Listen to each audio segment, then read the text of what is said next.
Hello, YouTube. It's been a while, but yeah, welcome to this Manchester United warehouse.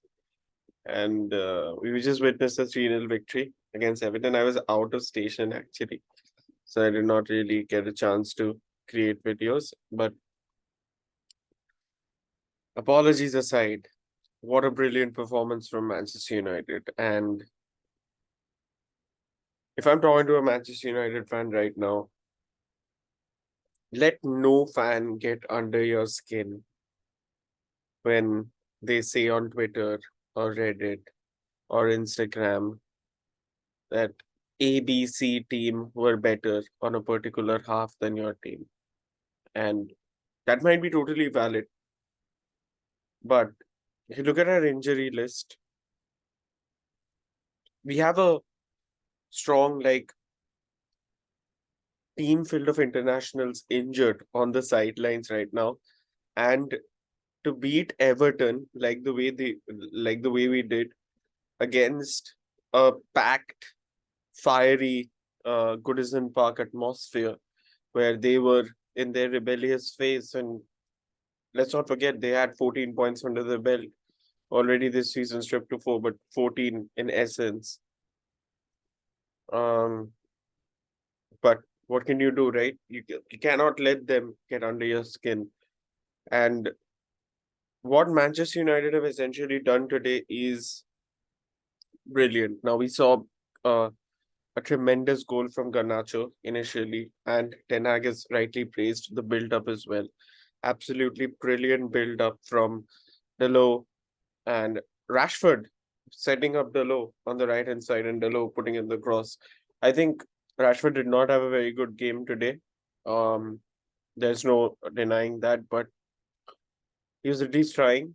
I think there were instances where he was a bit brash. He should not have um, taken on certain players. He should have just gone for the simple pass. But what is happening with Marcus Rashford right now is a severe lack of focus, a severe lack of form. Let me just wipe my camera. It's disgusting.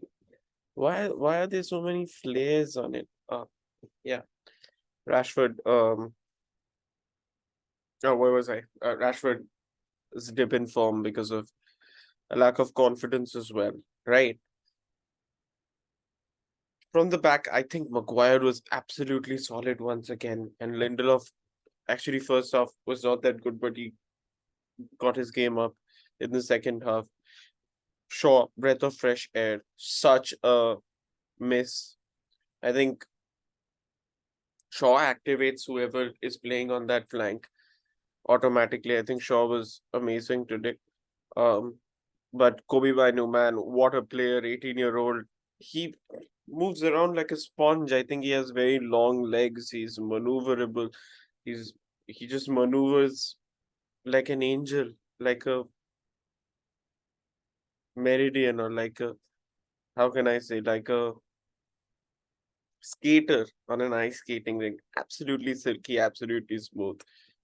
There are like rough edges around Amrabat and Casemiro's game right now, and we did look a little dodgy when Amrabat came on. But I think what Menu brings is a certain level of silkiness in the midfield that we have lacked for a very long period of time.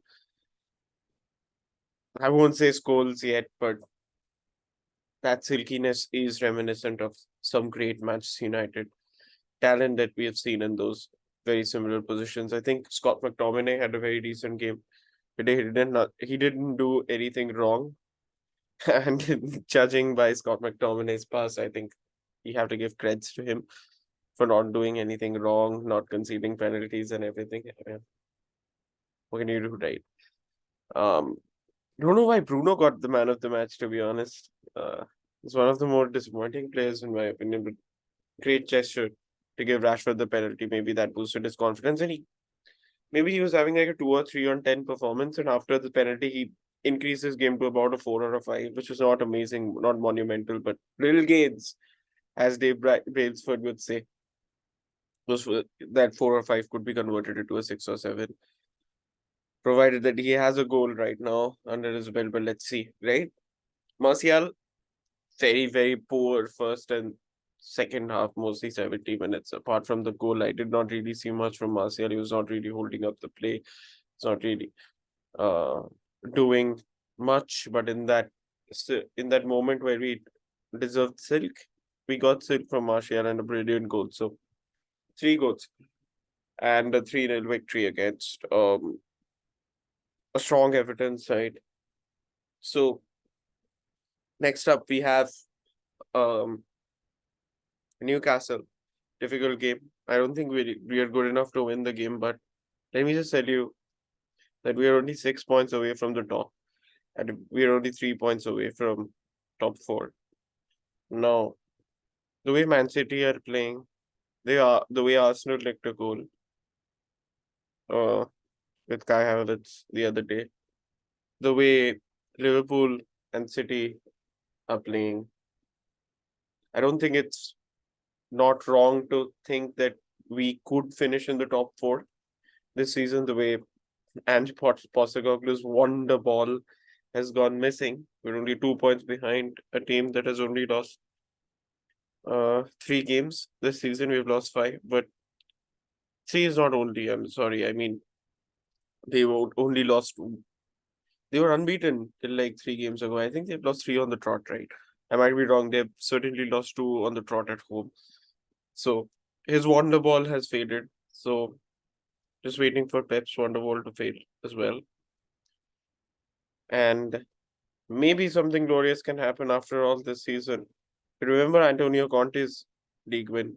They were in a very similar position. Like Antonio Conte, yes, changed the team tactically. He went with a back five, and they never looked back after like losing 4 or 5 games and won the league. And I might be wrong again. I might be paraphrasing, but pardon me for that. Um, but yeah, I mean, United are on a roll. 4 points, 6 points. I think they are very doable margins at the end of the day. And if we can somehow beat Newcastle, then Chelsea, then Bournemouth, and somehow get a point at Liverpool, I think we'll be set to take on January, get a couple of players in, and maybe push for something good towards the end of the season. But in the near future, I think Galatasaray is a very big game. I think Galatasaray Bayern Munich will be important games, but we have to think of our priorities, right? Do you want to focus on the league? Do you want to focus on the Champions League? And I think finishing in the top four for next season will be very important revenue wise, more than scraping out of the Champions League and going out against Real Madrid or Barcelona in the round of 16. I don't really think that is a very financially viable model. Yes, we want to play big teams, but think about the long run, right? What if we can finish in the top four and for another season? If you were to choose between the two, I would have definitely chosen the second, the latter. But yeah, I mean, cracking game. I'm buzzing. Also, massive condolences to the families that lost their lives on 26/11, 2008. I was a part of. I've lived most of my life in Bombay, and it was a horrific night on that particular day. I remember I was a child, but yeah, I mean, massive condolences and respect to the people who assassinated the terrorists and saved multiple lives, as well as massive condolences for them. Massive praises, sorry, massive praises for them. Also, massive condolences for the people that lost their lives. Okay, thank you. Glory, glory, Man United. We'll do previews from the next game onwards for sure. Bye bye.